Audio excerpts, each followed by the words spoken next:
Stocks continue to rally. The Russell trying to push towards 2% as we head to the close. Still got some time left, about a half an hour. Let's bring in Dan Niles from the Satori Fund, catch up with his view on the market. He's a senior portfolio manager and founder. Dan, welcome back to the show. Welcome to the Schwab Network. Thanks for having me on, Oliver. So let's talk firstly about the short versus long term. It seems like you've got kind of two different theses, the bullish short term versus the longer term bearish, judging by the notes you sent over. So separate out those two forces for us. Well, I think you have some positives going into Q4, and the biggest one is really seasonality, where Q4 typically is the strongest portion of the year for the market. I think in addition to that, you had pretty ferocious selling if you go back and look in August and September, and that washed out a good portion of the players in the market. And so that's why we put out a post on October 4th in the morning saying, look, we're covering most of our shorts. We got our short book down to less than 5% of the portfolio. Normally, by the way, that's up at about 50%, 50. And so, it tells you how bullish we became in the short term. And I do think that the market kind of rallies through year end from these lowered expectations. But longer term, a lot of the things that we're focused on are still there. And so, oil being higher is a drag on growth. It pushes up inflation. So you have to be concerned about that. Wages are still strong. I mean, you've seen it with all these strikes going on. That pushes up inflation as well. And the Fed, tightening their balance sheet, $700 billion reduction in their balance sheet, that tightens financial conditions. And obviously, 10-year Treasury yields are a lot higher. And a lot of these things have impact with the lag. So that's the short term versus the long term, and why we worry about 2024, though we're bullish for Q4. How do you look to figure out if that changeover is happening from the short term bullish tailwinds you think could carry us through the end of the year to that 2024 case? How will you know that the bear case is developing? Because if we rally, then we build some momentum. What's going to tell you that it starts to break? What do you look for? Any levels in bonds?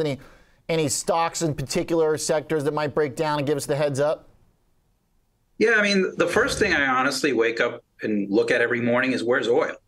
Because that to me is the linchpin for a lot of this, because that feeds into not only short-term sapping the consumer's buying power, right? If you go into the store and going to the gas pump and paying a lot more to fill up your car, paying more to heat up your home, but it also seeps into other things like transportation costs for your food, manufacturing of things like plastic. So I look at that, obviously watching the 10-year Treasury as well.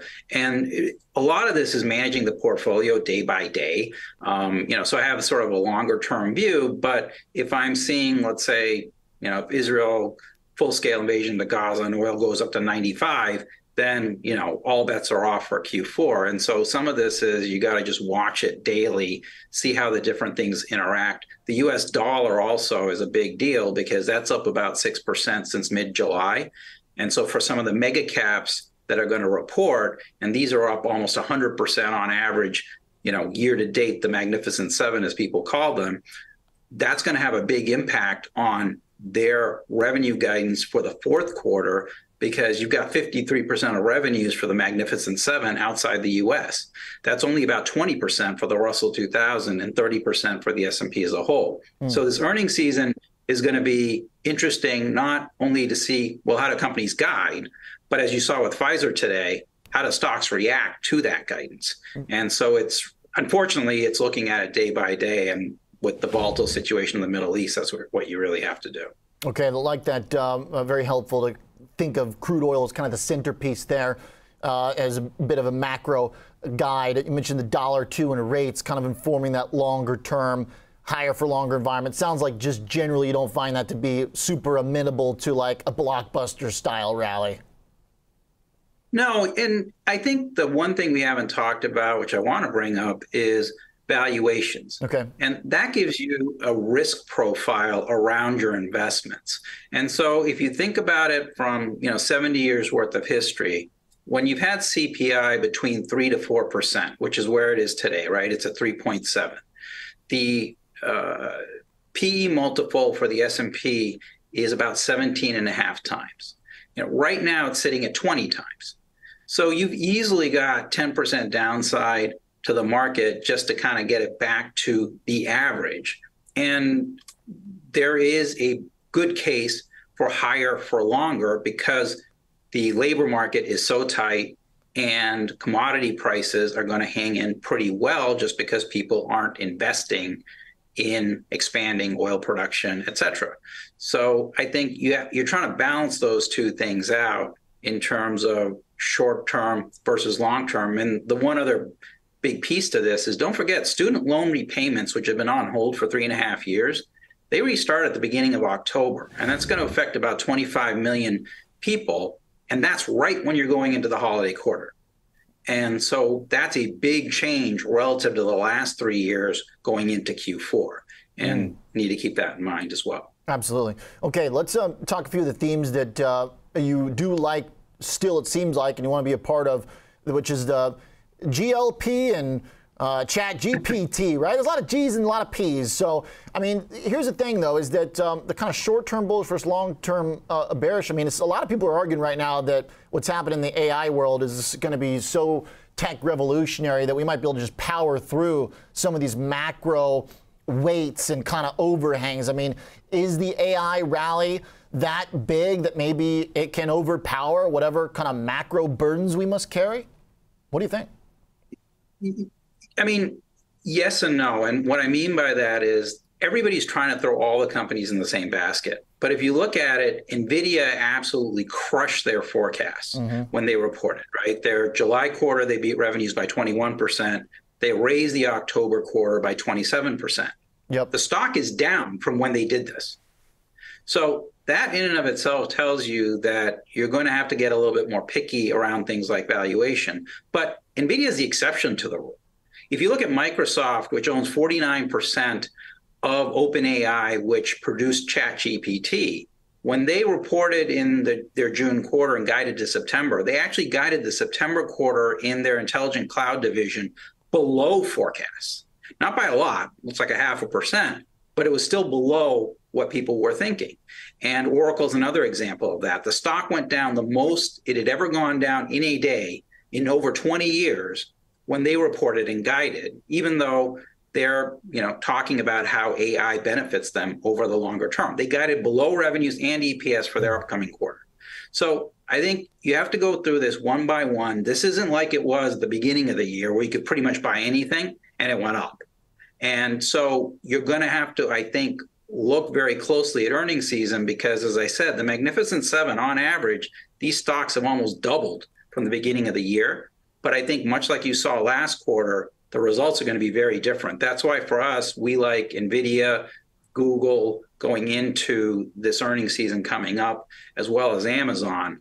But, we're short Apple, for example. We're short Tesla, for example. And so, I think it varies depending on the company in terms of how you should be positioned. Love those specifics. If I can get a 60 seconds from you on Ozempic and the other G's, I mean, this market has gone wild the way it is now trading, not just like the snack companies, but there's analysts out saying it's going to affect airlines. I mean, like, I'm waiting for companies to start saying on their conference calls that, oh, they've been in the fat loss, business for years, just like they did with AI. I mean, has the market gone bananas on this, or is this really that big of a deal? I think it's a big deal for the following reason. If you go back 15 years ago, according to the World Obesity Atlas, about 24% of the global population, about 1.6 billion people, were obese. You fast forward 15 years, that number is now 3.1 billion people and 39%. And this is a major health issue. You've got diabetes, high blood pressure, heart attacks, strokes. And the one thing I guarantee that all of us want is to be able to live longer, healthier lives. Sure. So this isn't sort of a, nice to have. We all want to live. And so this is going to, I think, be a massive change affecting all these different industries.